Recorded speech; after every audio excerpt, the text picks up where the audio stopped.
अस्सलाम वालेकुम ट्रेडर्स। आज हम इंटर मार्केट एनालिसिस के बारे में लर्न करेंगे।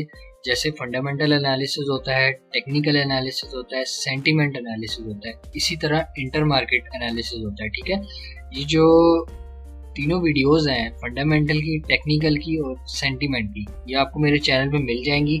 तो आज हम इंटर मार्केट एनालिसिस के बारे में लर्न कर लेंगे।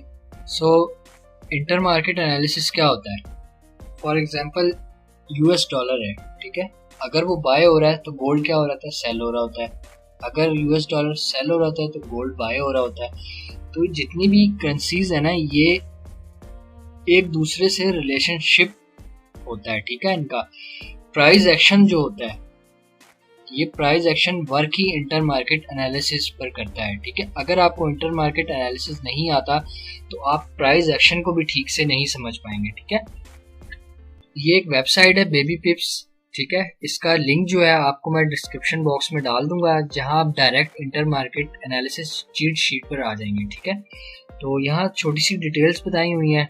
इंटर मार्केट एनालिसिस करेंसीज पर, बॉन्ड्स पर, कमोडिटीज पर, स्टॉक्स पर और मेटल्स पर काफ़ी इफेक्ट डालता है। ठीक है, बस तो ये प्राइस एक्शन जिस तरह होता है, हम टेक्निकली चार्ट को रीड करते हैं कि कौन सा पैटर्न बन रहा है, क्या हो रहा है, तो ट्रेडर्स को ट्रेडिंग आइडियाज डेवलप करने में ये हेल्प करता है। ठीक है, तो अब आप देख सकते हैं, कह रहा है कि करेंसीज का जो प्राइस एक्शन है वो ड्राई वी करेंसीज के रिलेशनशिप पर होता है। ठीक है, अब यहाँ इन्होंने एग्जांपल दी हुई है कि अगर यूएस डॉलर फॉल कर रहा होता है तो कमोडिटीज पॉजिटिव मूव कर रही होती है। ठीक है, ये वही बात अब बता रहे हैं कि डॉलर ऊपर जाएगा तो अदर करेंसीज या कमोडिटीज नेगेटिव मूव करेंगी।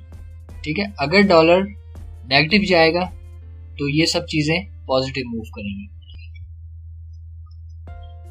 तो यहाँ पे आपको छोटी सी एक चीट शीट मिल जाएगी, ठीक है, इंटर मार्केट की, कि अगर गोल्ड बाय हो रहा है तो यूएस डॉलर देखें सेल हो रहा है। लेकिन ज्यादातर क्या होता है कि जब भी न्यूज आती है वो यूएसडी पर आती है। ठीक है, यूएस पर आती है, यूएस डॉलर पर।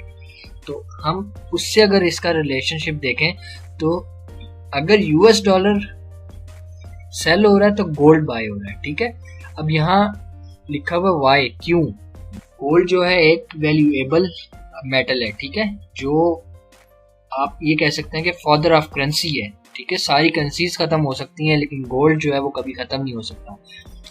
तो क्या होता है कि जो इन्वेस्टर्स हैं वो सम टाइम्स देखें, मार्केट को बैलेंस करने के लिए लाजमी है कि प्राइस अप डाउन मूव करे। ठीक है, जैसे हार्ट बीट होती है, पल्स वे, करेक्टिव वे जैसे मूव करती है अप डाउन, इसी तरह मार्केट भी अप डाउन मूव करके ही ड्राइव करती है। ठीक है, इस वजह से ये रिलेशनशिप होता है करेंसीज का आपस में। ठीक है, इसी तरह गोल्ड अगर बाय हो रहा है तो आप देख सकते हैं ऑड यूएसडी भी बाय हो रहा है। गोल्ड बाय हो रहा है तो न्यूजीलैंड और यूएस डॉलर बाय हो रहा है। गोल्ड बाय हो रहा है तो यूएसडी सीएचएफ देखें सेल हो रहा है। अब यहाँ क्या हो रहा है कि यूएसडी, हम वैसे तो ये करते हैं कि यूएस डॉलर को देखते हैं कि गोल्ड बाय होगा या सेल होगा, लेकिन यहाँ देखें गोल्ड बता रहा है कि यूएसडी सीएचएफ सेल होगा या बाय होगा। ठीक है, इसी तरह गोल्ड अगर बाय हो रहा है, यूएसडी कैट सेल हो रहा है। अब कुछ चीजें ऐसी होती हैं जिनमें हम यूएस डॉलर डेक्सी जिसको बोलते हैं उसको नहीं देखते दूसरे करेंसीज के रिलेशन में। हमें गोल्ड देखेंगे कि गोल्ड अगर बाय हो रहा है तो गोल्ड के साथ कौन सी करेंसीज जो है वो रिलेशनशिप में है। ठीक है, इसी तरह ऑयल अगर बाय हो रहा है, अप साइड मूव कर रहा है तो USD CAD down side move कर रहा है। गोल्ड अगर 12 बाय हो रहा है तो यूरो यूएसडी भी बाय हो रहा है। ठीक है, इसी तरह बॉन्ड यील्ड्स है तो लोकल करेंसी अप जाएगी। ठीक है, तो ये रिलेशनशिप जो है इंटर मार्केट का, ये आपको आना चाहिए।